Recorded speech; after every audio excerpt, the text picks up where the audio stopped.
7장 1절로 3절 말씀이 되겠습니다. 그 다시 한번 인사합니다. 옆 사람 같이 하시고 앞뒤 사람 같이 하실 때 오웨드 베리크 참 좋습니다. 오웨드 베리크 참 좋습니다. 다시 한번 인사합니다. 점심 맛있게 드셨습니까? 네. 점심 맛있게 드셨죠? 특별히 그 추석을 맞아서 추석 음식으로 식단을 꾸렸는데 너무나 감사합니다. 맛있게 잘 먹었습니다. 우리가 그 신앙의 삶 가운데서 성경을 통하여서 하나님께서 나타나시기를 원하시는 것이 무엇이냐라고 할 때에 그것은 다름이 아닙니다. 구원자 되시는 예수 그리스도 그분께서 오실 것에 대하여 또한 그분이 오셔서 이루신 사역에 대하여서 성경은 우리에게 증거하고 있는 거예요. 왜냐하면 그것은 하나님께서 인간을 향하신 당신의 사랑을 나타내는 것이고 또한 하나님께서 그 인간을 얼마나 어떻게까지 사랑하실 수밖에 없었느냐에 대한 하나님의 엄청난 사랑을 보여주는 것이 성경입니다. 곧 그 증거자로 곧 하나님의 사랑의 구체적인 표현으로 온 것이 바로 우리의 구원자 되신 예수 그리스도죠. 그렇기 때문에 성경을 통하여서 우리가 온전히 드러나야 할 분은 예수 그리스도 한 분이십니다. 곧 하나님과 인간 사이의 중보자 되신 우리를 죄와 허물 가운데서 구속하신 예수 그리스도만이 드러내야 하고 그분이 하나님께서 보내신 자이신 것에 대하여 성경이 하나님의 말씀이 그것을 증거하고 있는 것을 우리가 바라보게 됩니다. 그래서 우리가 그 예수 그리스도께서 나타나실 모든 일에 대하여 이미 성경에서 우리를 통하여 성경을 통하여 우리에게 증거하신 바 되었다라고 하는 것을 우리가 알 수가 있는 것입니다. 특별히 여러분 오늘 본문에서도 이제 멜기세덱이라고 하는 인물을 통하여서 하나님께서 히브리 기사를 통해서 멜기세덱에 대하여서 거론함을 통하여서 예수 그리스도가 이미 하나님께서 영원한 대제사장으로 보낼 것에 대한 그러한 또한 그것을 이미 아브라함 시대의 멜기세덱을 통하여서 예표해 주신 그 모습을 우리에게 증언해 주고 있는 것을 바라보게 됩니다. 여러분 우리가 하나님께서 우리를 구원하실 계획에 대하여서 죄범한 인간을 구원하실 그 구원의 계획에 대하여서 드러내신 것이 복음이죠, 그렇죠? 그래서 그 타락한 인간을 하나님께서 당신의 의지로 구원해 내시겠다라고 처음 표명해 주신 것이 뭐예요? 그것이 복음이고 그것이 첫 복음. 그래서 우리가 성경에서 흔히 원시복음이라 곧 우리를 구원하실 계획에 대하여서 하나님이 당신의 의지를 표명해 주신 처음 복음에 대하여 나타난 모습이 곧 우리가 원시복음이라고 흔히 말을 합니다. 그것이 이제 우리가 창세기 15장을 통하여 창세기 3장 15절을 통하여서 우리에게 나타내주고 있는 말이에요. 그래서 이렇게 얘기하죠. 내가 너로라는 얘기는 뭐예요? 뱀에게 말씀하시는 거죠. 내가 너로 여자와 원수가 되게 하고 여자의 후손도 이 여자의 후손은 누굴 얘기하는 겁니까? 곧 예수 그리스도 여자의 후손 마리아를 통하여서 오실 예수 그리스도 그분을 얘기하는 거예요. 여자의 후손도 너희 후손도 여자의 후손과 원수가 되게 하리니 여자의 후손은 내 머리를 상하게 할 것이요 너는 그의 발꿈치를 상하게 할 수다. 그러니까 발꿈치와 머리를 얘기하고 있죠, 그렇죠? 발꿈치를 상했다고 사람이 죽어야 안 죽어요? 안 죽죠. 하지만 뱀의 머리를 상하게 했다. 다시 말하면 완벽한 진노를 통하여서 멸하시겠다라고 하는 그런 곧 예수 여자의 후손이 발꿈치를 상하게 되는 고난을 잠깐 받긴 하지만 그것이 여자의 후손을 영원히 멸망시킬 수 있는 것이 아니고 오직 여자의 후손이 뱀의 너의 손에 머리를 상하게 할 것이다 라고 하면서 우리를 완벽하게 우리의 죄와 허물에서 구원하실 자로 오실 여자의 후손 예수 그리스도에 대하여서 이미 원시복음을 통하여서 제시해 주신 것이죠. 그 이후에 이제 우리를 구속하기 위하여서 구속자로 오실 예수 그리스도에 대하여서 성경에 여러 가지 면에서 이제 표현을 하고 또한 얘기하고 많은 선지자를 통하여서 예수 그리스도에 대하여서 오실 것에 대하여서 증거해주고 있는 것을 우리는 바라보게 됩니다. 그래서 이제 오늘 말씀을 우리가 좀 가만히 보면 1절에서 7장 1절에서 그렇게 얘기하잖아요. 멜기세덱은 살렘 왕이요 지극히 높으신 하나님의 제사장이라 여러 임금을 쳐서 죽이고 돌아온 아브라함을 만나 복을 빈 자라 라고 얘기하죠. 이 멜기세덱에 대하여서 얘기할 때에 뭐라고 얘기합니까? 멜기세덱은 뭐라고 얘기해요? 하나님의 제사장이라 라고 얘기해요. 여러분 한번 그러면 좀 생각을 해볼 게 있어요. 뭐냐면 우리가 잘 알다시피 여러분 우리가 수요일날 레위기를 우리가 강의하는데 레위기서를 통해서 우리가 보듯이 자 제사장의 제도는 여러분 언제 어떻게 주어지는 거예요? 제사장의 제도가 언제 어떻게 주어져요? 언제 어떻게 주어져요? 여러분들은 교모에서 제가 얘기해 주기 전까지는 절대 얘기 안 해요. 우리가 잘 알다시피 출애굽해서 이스라엘 백성들이 광야에 거할 때 모세에게 하나님께서 계명을 주죠. 모든 것을 말씀하시죠. 그래서 그 광야에다가 모두 하나님의 성막도 짓고 거기서 이제 모세의 동생 아론을 뭐 하는 겁니까? 동생이야. 아이고야 주여 이렇다니까. 여러분들은 그냥 그래도 웃기만 해 그냥. 자, 모세 형. 아유 그렇죠. 원사님 감사해요. 모세 형.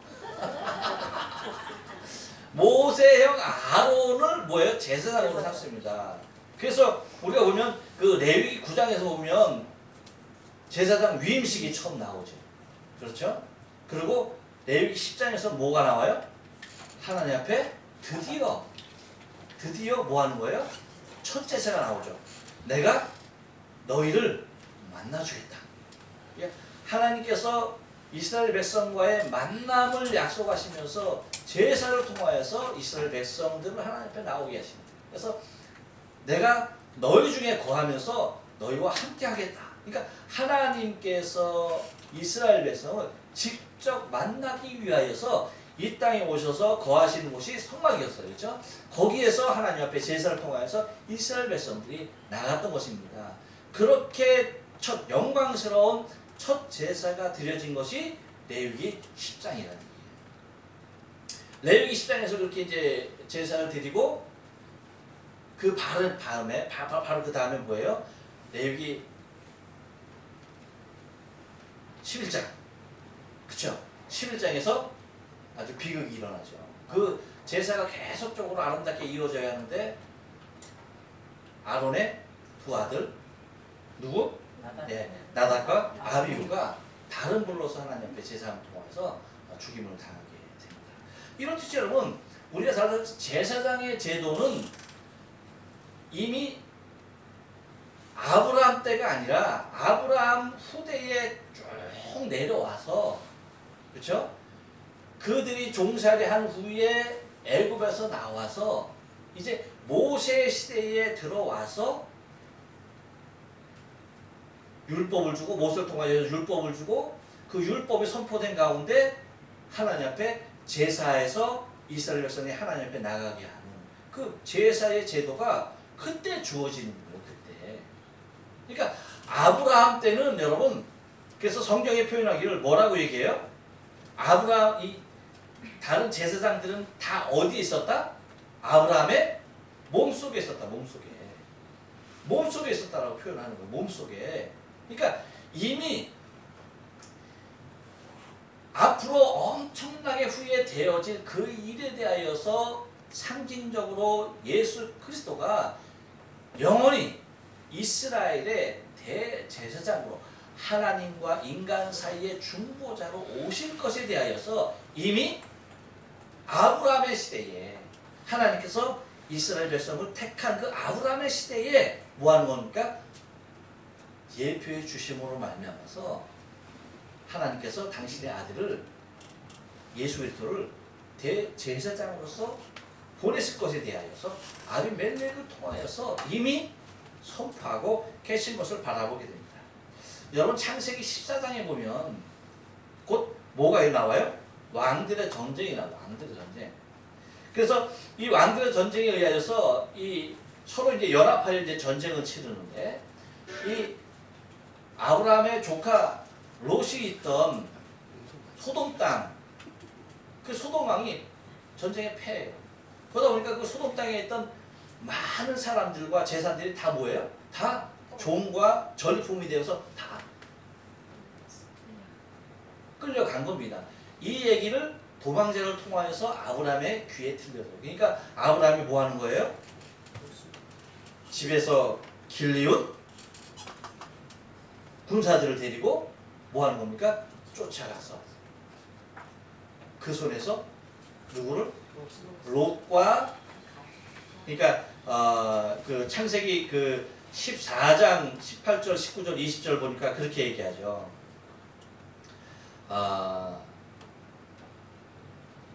이 살레망 멜기세덱에 대하여서 얘기하기를 살레망 멜기세덱이 떡과 포도를 가지고 나왔으니 그는 지극히 높으신 하나님의 제사장이었더라 라고 얘기합니다. 그러면서 그가 아브라함에게 축복하여 가로되 천지의 주제시요 지극히 높으신 하나님이여 아브라함에게 복을 주옵소서 그렇게 얘기를 합니다. 그랬을 때에 아브라함이 멜기세덱에게 자기가 취하여 온 전리품 중에 1의 10분의 1, 11조를 멜기세덱에게 드리죠. 그것이 이제 그렇게 나오니까 여러분 이때가 바로 그때인 것이에요. 다메섹 좌편 호바까지 쫓아가서 롯과 그 가족과 재물과 부녀와 인민들을 다 챙겨가지고 돌아왔을 때, 그러니까 얼마나 곤비하고 힘든 상태겠어요. 그렇죠? 전쟁을 치르고 왔으니까. 전쟁을 치르고 다 되찾아왔으니까 그 길이 여러분 얼마나 힘이 들고 어렵겠어요. 근데 그곳에서 맞아주는 사람이 누구였다? 이 멜기세덱이었다는 거예요. 멜기세덱이 그래서 무엇과 무엇으로? 떡과 포도주를 가지고 와서 뭐 하는 겁니까? 주면서 그를 아브라함을 위로하고 안아주고 하나님 앞에 복을 빌어주었다라고 하는 거예요. 그러니까 이 모습을 통하여서 이미 누구? 대제사장 되실 예수 그리스도를 이 멜기세덱의 모습을 통하여서 앞으로 아브라함의 저 후대에 이를 사람이지만, 그렇죠? 아브라함의 저 후대에서 이를 사람이죠. 이제 앞으로 이제 성경에서도 나오겠지만, 여러분 우리가 알다시피 레위 족속은 하나님 앞에 제사 드리는 제사장 족속은 누구예요? 레위 족속이잖아요, 그렇죠? 아론의 후예들로 통해서 계속 이어지잖아요. 근데 여러분 예수 그리스도가 어느 지파예요? 유다죠, 유다. 레위 지파가 아니에요. 그러니까 뭐예요? 이미 뭐예요? 멜기세덱을 통하여서 대제사장의 모습을 보여줌을 통하여서 메시아 대신 하나님 앞에 대제사장 대신 예수 그리스도가 레위 족속이 아닌 유다 지파, 그렇죠? 그것을 통하여서 나오는 것에 대하여서 전혀 이상한 모습이다, 이상한 모습이 아니다, 아닌 것에 대하여서 이미 승부해 주는 그 모습을 예표해 주는 그 모습을 오늘 성경에서 이야기하고 있는 것을 우리가 바라볼 수가 있다는 것입니다.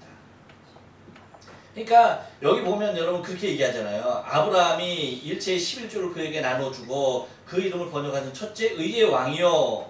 또 살렘 왕이니, 살렘이라는 뜻이 뭐예요? 평안이라는 뜻입니다.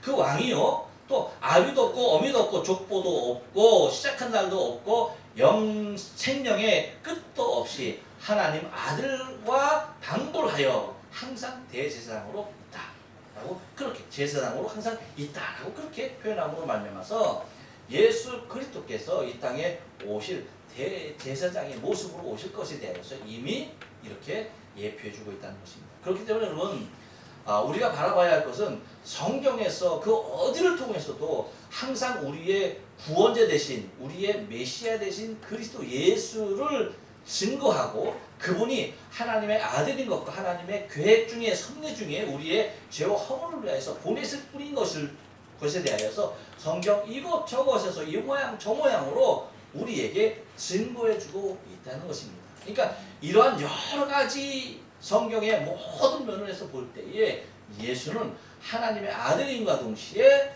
우리의 죄와 허물을 위해서 이 땅에 오신 대속자요 하나님과 우리의 죄로 가로막혀진 하나님과 우리의 사이를 허물고 당신이 하나님과 우리 사이에 중보자로서 이 땅에 오실 분에 대하여서 이미 성경 여러 곳에서 증언해 놓고 있는 것을 우리가 바라볼 수가 있습니다. 그러나 여러분 우리가 하나님 앞에서 늘 감사하며 감격하며 살아갈 것 중에 잊지 말아야 할 것이 뭐냐면 하나님이 우리가 이미 나기도 전에 하나님께서 그 제도를 주시기도 전에 하나님은 미리 모든 것을 정하시고 모든 것을 계획하시고 당신의 섭리 가운데 하나에서부터 열까지 아주 완벽한 모습으로 우리의 모든 죄와 허물을 사하시려고 당신의 사랑 곧 구체적인 증거인 예수 그리스도를 성경 모든 곳에서 그분을 증언하고 있다는 사실이라는 것입니다. 그래서 우리의 신앙의 삶 가운데 항상 예수가 중심이 되어지고 예수를 통해서 하나님 앞에 나갈 수 있는 저와 여러분의 생명이 된 것에 대해서 늘 감격하시며 그 사랑을 늘 우리의 모습 가운데 간직하며 살아가야 하는 것이 우리 믿음의 사람들 예수 그리스도를 통하여서 구속을 받은 주의 백성들의 삶의 모습인 것을 여러분 기억하셔야 합니다. 그래서 오늘도 우리를 중보하시는 예수 그리스도 그분 앞에 감사하면서 하나님 앞에 날마다 감격하며 가까이 나갈 수 있는 우리의 신앙의 삶이 되어줘야 할 줄 믿습니다. 네, 기도하십니다. 고맙고 감사하신 하나님 은혜와 사랑 감사합니다. 우리 하나님께서 우리에게 주신 복음의 능력은 하루아침에 어느 날 갑자기 우리에게 주어진 것이 결코 아닙니다. 인류가 타락했을 때 인류가 저주받아 마땅할 그때 뱀도 저주받고 인생도 저주받고 모든 것이 저주를 하나님의 앞에 죄를 범함을 통해서 저주받을 그때에 하나님은 저주만 한 것이 아니라 저주 가운데 있는 인간을 구원하시길 원하시는 구속의 계획을 가장 먼저 설계해 놓으신 것을 바라보게 됩니다. 이러한 분이 하나님이시여 이러한 사랑의 하나님이 우리 아버지인 것을 감사합니다. 죄 가운데 저주받아야 마땅할 우리의 인생 가운데 하나님께서 저주만 남겨주신 것이 아니라 우리를 영원히 구속하실 구원의 계획까지도 설계해 놓으시고 섭리하시며 보여주신 하나님의 크신 사랑을 찬양합니다. 주님 영광 받아 주옵소서. 그분이 곧 여자의 후손으로 오실 예수 그리스도인 것을 증거하여 주셨고 또한 멜기세덱의 반차를 쫓아서 아브라함이 자신의 11조를 멜기세덱에게 드림으로 말미암아서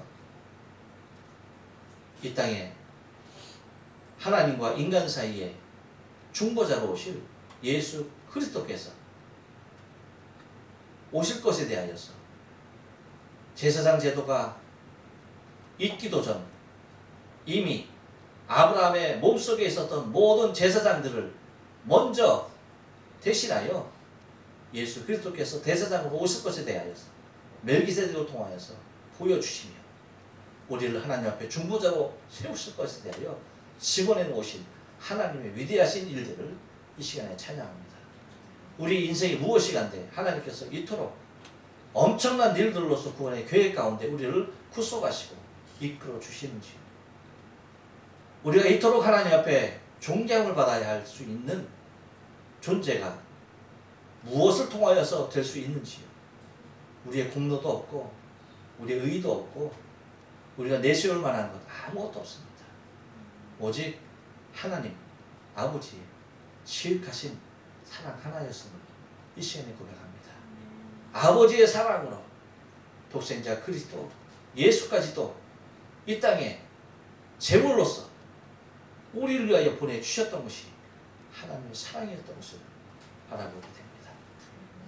그래서 성경 전체를 통하여서 오직 하나님께서 그렇게 애써서 증거하시기를 원하셨던 분은 우리의 대속자, 우리의 구원자 되신 예수 그리스도 한 분이셨다는 것을 우리가 성경을 통하여 발견하며 내 죄와 허물을 위해서 죽으신 예수 그리스도를 내 평생의 삶을 통하여 찬양하며 살아갈 수 있는 생명 되게 하시면 감사합니다. 주님, 이 은혜와 이 감격이 우리의 인생의 삶 가운데 주님 오신 그날까지 날마다 순간순간 이어지게 하여 주옵시고 이 감격 가운데 구속을 받은 기쁨과 감격으로 살아갈 수 있는 우리의 신앙의 삶 다 되어지게 축복하여 주시옵소서. 한 주간도 주님과 동행하며 주의 능력 가운데 능히 살아가기를 소원합니다. 성령이 오셔서 우리와 동행하여 주옵시고 하나님의 놀라우신 이 은혜의 계획들을 날마다 묵상하며 감사하며 살아갈 수 있도록 우리에게 지혜와 명철과 은혜를 베풀어 주시옵소서. 강건하게 하옵소서. 시험에 들게 하지 마옵소서. 악에서 구하심의 은혜가 넘쳐나게 도와 주옵소서. 믿사옵고 예수님의 이름으로 감사하며 간절히 축복하고 기도 올려옵나이다. 아멘.